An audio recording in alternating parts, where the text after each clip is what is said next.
All right, shalom, shalom. First off, I want to give all honor and glory to Yahweh, Bahashem, Yahweh Shai, Bahashem, Hakwadash, Lam Yom. Double honor to the elders and apostles of Great Millstone who teach from what is the last days and who are the true leaders of the nation of Israel. I want to give a strong shalom to all the Akim on the four corners of the earth, pushing toward the truth and sincerity, making your call and election sure. And I want to give a humble salutation to the hopeful elect tuning in on the four corners of the earth. We a habitation may be at, scattered, as the scriptures say we would be. All right? This is Brother Mashal. Come back at you with a quick lesson through the spirit and power of Yahweh Bashem Yashai. I want to say the water, Yahweh Bashem Yashai, for giving the spirit and having the mercy for allowing me to do this lesson. And I had a request about a lesson about the holy days.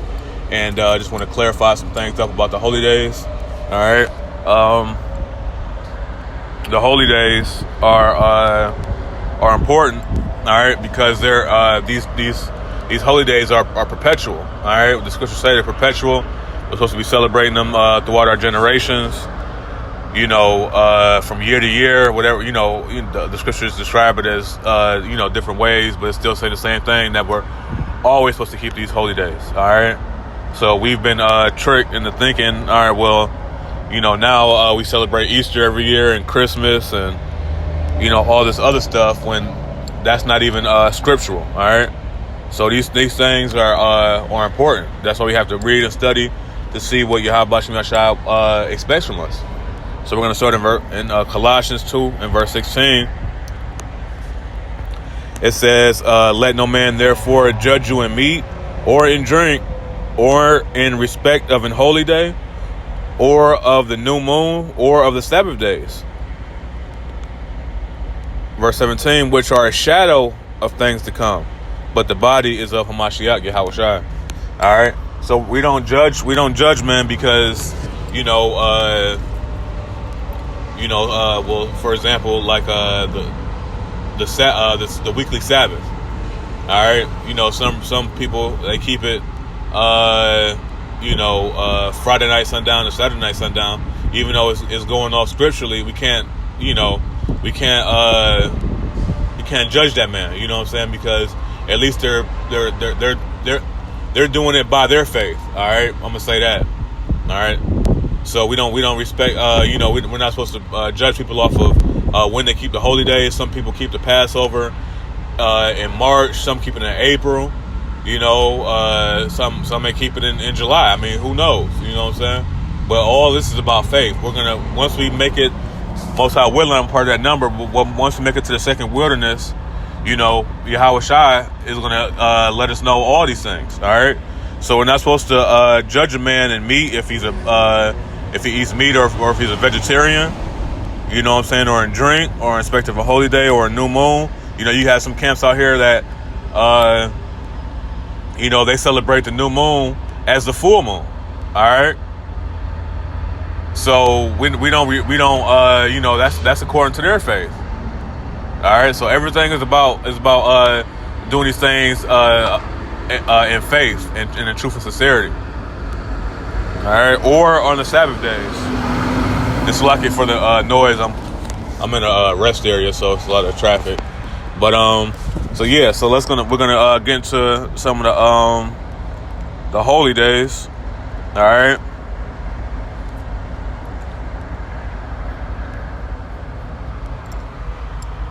We're going to start in Leviticus 23. You know what? Let me get into my Bible because I don't know why my app keeps cutting some scriptures off.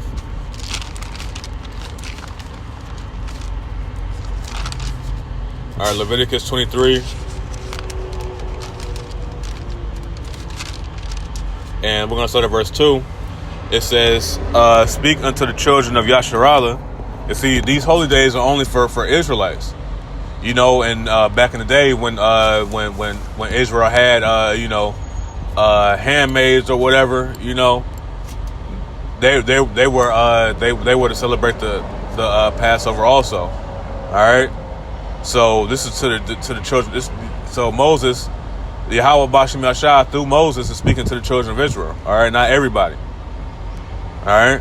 So it says, speaking to the children of Israel and saying to them concerning the feast of Yahweh Bashem Yashai, which ye shall proclaim to be the holy convocations Even these are my feasts. All right. So it says 6 days.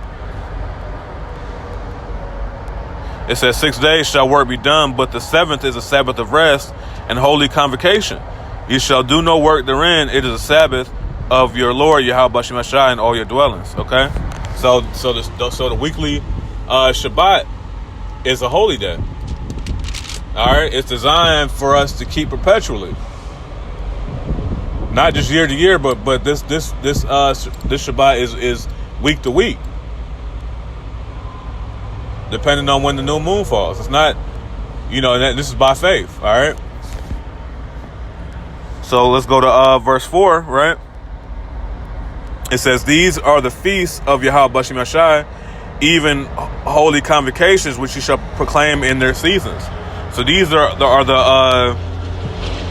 the appointed feast days. All right. It says, verse 5, and the 14th day of the first month at even is the Lord's Passover. All right. So the 14th day of the first month. The first month is the month of Abib. All right. When you go to what's that? Exodus.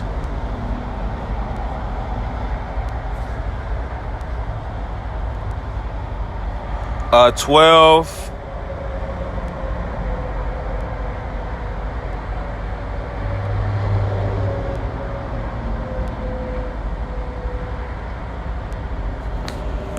Exodus 12 and 2. And see here it got cut off again. Let me get it real quick. Exodus 12 and verse 2. It says,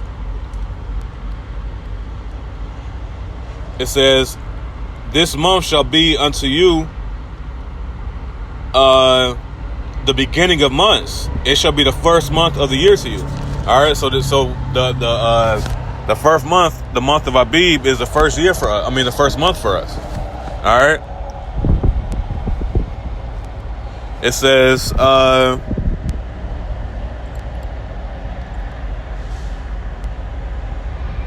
speaking to the congregation of Yasharal, saying, the 10th day of this month, they shall take to them every man a lamb according to the house of their fathers, a lamb for an house. All right. So this is the preparation for the Passover. So we're going to jump down to verse 13. It says, and the blood shall be to you for a token upon the houses where ye are, and when I see the blood, I will pass over you, and the plague shall not be upon you to destroy you when I smite the land of Egypt. See, so during this Passover, we were we had put the blood of the lamb on our doorposts for the death angel, which was Yahweh Shai, to pass over us, man, because it was time for judgment of the firstborn of every Egyptian, and to those that didn't believe. You had some Israelites that didn't believe, and their firstborn son was killed. All right. Verse 14. It says, "And this day shall be unto you for a memorial, and ye shall keep it a feast to Yahweh Bashim Yashai throughout your generation." See, so we're still generating. When we're still having children, we're still generating. So we're always going to be generating. So this is a perpetual holy day. All right, we're always supposed to keep this. It says, "You shall keep it a feast by an ordinance forever." All right, see, forever. So the Passover is never going to change. And I just did a lesson, Slakia. And I just did a lesson a couple days ago about Easter, and that word Easter only appears once. But when you look up the word Easter, when you break it down, it breaks down in the Greek to Pesach, which is the Passover. All right. So the Passover is something that we celebrate perpetually, man, year after year, every at its appointed time. All right. Verse 15. It says, 7 days shall ye eat unleavened bread. Even the first day ye shall put away leaven out of your houses. For whosoever eateth leavened bread from the first day until the seventh, that shall be cut off from Yasharallah. All right. So the Passover represents the first day of the Feast of Unleavened Bread. All right. So this is another holy day or holy feast that we have to keep perpetually. All right. Let's go. And in the first day, there shall be a holy conversation, a holy convocation. And in the seventh day, there shall be an holy convocation to you. No manner of work shall be done therein, save that which every man must eat, that only may be done for you. So if you can, you're supposed to take the time off of work, and the only work that you're supposed to be doing is cooking. All right. It says, and ye shall observe the feast of unleavened bread, for in this self same day I have brought your armies out of the land of Egypt. Therefore ye shall observe this day in your generations by an ordinance. For how long? Forever, man. See, the feast of unleavened bread is a feast that we're supposed to be celebrating perpetually. Okay. In the first month, on the 14th day of the month at even, you shall eat unleavened bread until the 1 and 20th day of the month at even. All right. So the 14th day at even is a Passover, and also that's the beginning of the Feast of Unleavened Bread. So you're supposed to have all the leaven and everything out of your house by the time the Passover comes in, the 14th day of the month of Abib at even. All right. Verse 19. 7 days shall there be no leaven found in your houses, for whosoever eateth that which is leavened, even that soul shall be cut off from the congregation of Yasharallah, whether he be a stranger or born in the land. So if you were coming to Yerushalayim for the feast, if you were an Israelite foreigner or a stranger, meaning that you were an Israelite that was outside of the land of Israel, you would still be cut off if you ate unleavened bread. All right. Verse 20, you shall eat nothing leavened, and all your habitations shall you eat unleavened bread. See? So this is the we're supposed to celebrate the Passover perpetually. We're supposed to celebrate and observe the Feast of Unleavened Bread perpetually. Now let's go back to Leviticus. 23. Let's go to verse 15.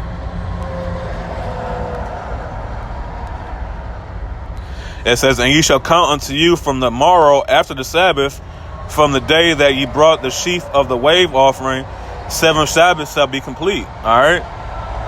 It says, even unto the morrow after the 7th day, ye shall number 50 days, and ye shall offer a new meat offering unto Yahweh Bashem Yahshai. All right, so this is talking about the feast of first fruits. All right, we were supposed to be offering the first of every thing, of our cattle, of our crops, all the first fruits. All right, and we were supposed to offer that to Yahweh Bashem Yahshai. All right, and it said 7 Sabbaths shall be complete in one day. So seven Sabbaths is Shabbat is every 7 days, depending on how the new moon falls.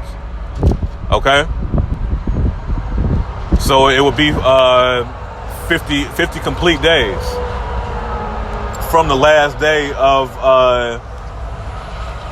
the Feast of Unleavened Bread. So it'll be seven Sabbaths, which is 49 days, and then 1 day. All right.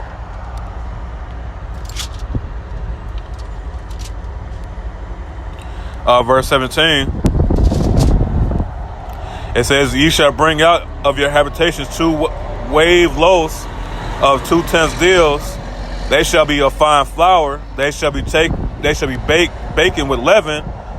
They are the first fruits unto Yahweh Bashem Yahushai." See, the first fruits. All right, and when you jump down to verse 21, it says, "And ye shall proclaim on the self same day that it may be an holy convocation unto you. Ye shall do no servile work therein." And servile work means working for money. Okay, because these are feast days. You know, when during the weekly Shabbat, you know, when you cook or when you make a fire, that's considered work.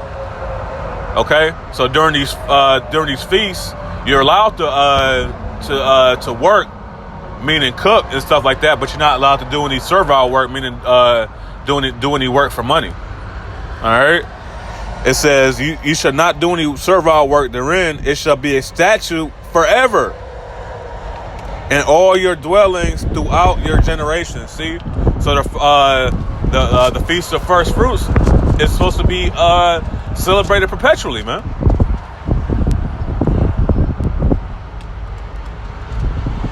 You know, and it's crazy that, you know, the Christian church, they seem to think that, you know, with the death of Yahweh Shai, all the holy days went with it. Now we can celebrate the holy days of the heathen. All right. Let's jump to verse 23. I want to try to get through this. I got to start driving again.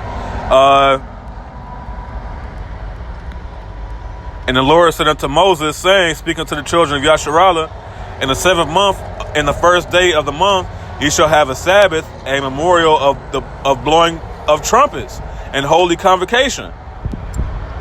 All right, so here's another holy day. All right, verse 25. You shall do no servile work therein, but you shall offer an offering made by fire unto Yahweh Bashem Yahushai. And the Lord spake unto Moses, saying, also on the 10th day of the 7th month, there shall be a day of atonement, and there shall be an holy convocation unto you, and you shall afflict their souls, and offer an offering made by fire unto the Lord. All right, and then we go down to verse 31. It says, "He shall do no manner of work; it shall be a statute forever throughout your generations and all your dwellings." See, forever throughout all your dwellings, all your generations. All right. So the Feast of Trumpets and the Day of Atonement is supposed to be perpetually celebrated, man. All right, let's jump down to verse 33. And Yahweh Bashem Yashai spake unto Moses, saying, speak unto the children of Israel. And see, and it's all about the Israelites, man. It's all about the Israelites. Speak unto the children of Israel, saying, the 15th day of this 7th month shall be the Feast of Tabernacles for 7 days unto Yahweh Bashem Yashai. All right. So see, these are the feasts, man.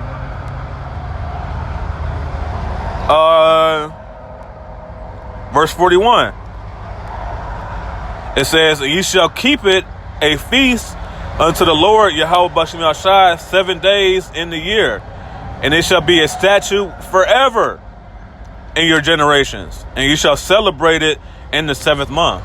All right, see. So these statutes are supposed to be celebrated perpetually, man.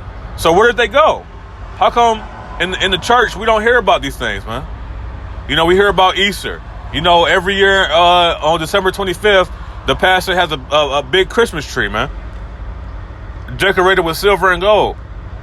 You know, but doesn't mention none of the holy days that Yahweh Bashem Yashai has told us to keep perpetually. All right, let's go to Esther, chapter 9, and verse 20.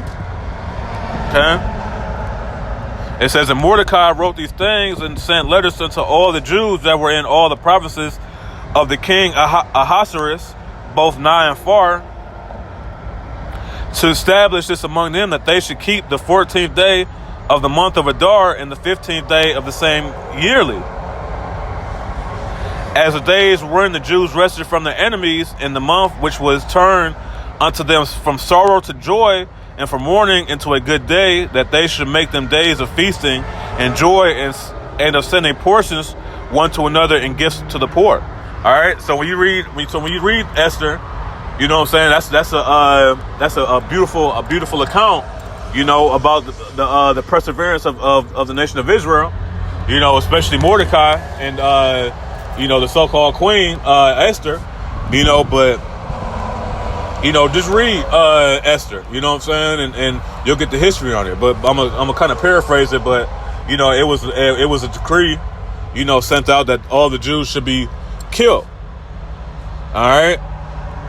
And to make a long story short, you know, they were able to overcome that, and these 2 days were held to be a feast and to give gifts to each other, like our Christmas, man, our so-called Christmas.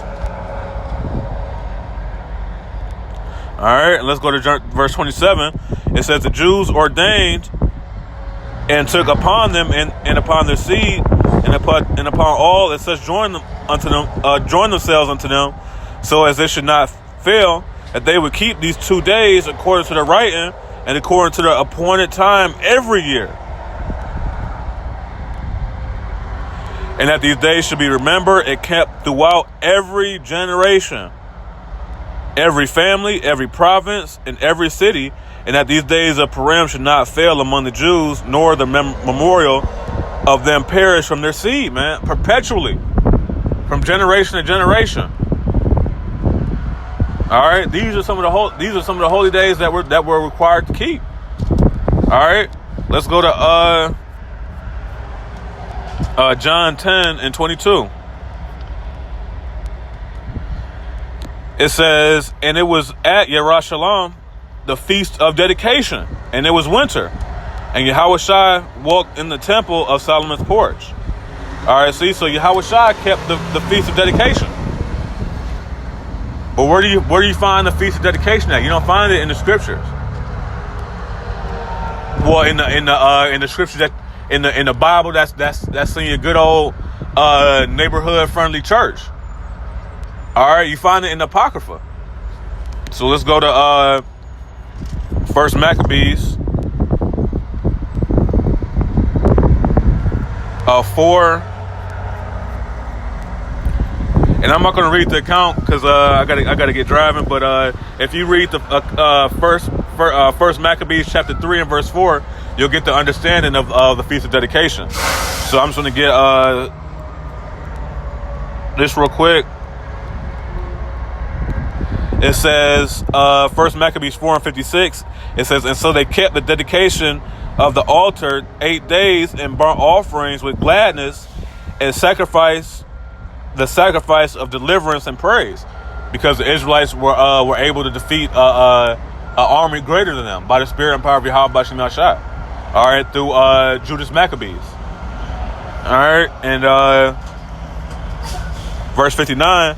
Moreover, Judas and his brethren with the whole congregation of Yasharallah ordained that the days of the dedication of the altar should be kept in their season from year to year by the space of 8 days, from the 5 and 20th day of the month of Casliu, with mirth and gladness. See, so another perpetual day that we're supposed to be keeping, man, the Feast of Dedication. All right, these are some of the holy days that we have to keep. The importance of them. Why? Because all of these holy days represent something. They represent the triumph of Yasharallah, man, over our enemies, man. Not Valentine's Day and Thanksgiving representing Esau's gods, man. All right. So Most High willing, this lesson was edifying. I want to give all honor and glory to Yahweh, Bahashem, Yahushai, Bahashem, Orcha HaKodash, La'olam Yom. Double honors to the elders and apostles of Great Millstone, who set a great example for us younger brethren. I want to say, Kwame Sharala, Ababa Ball, Shalom.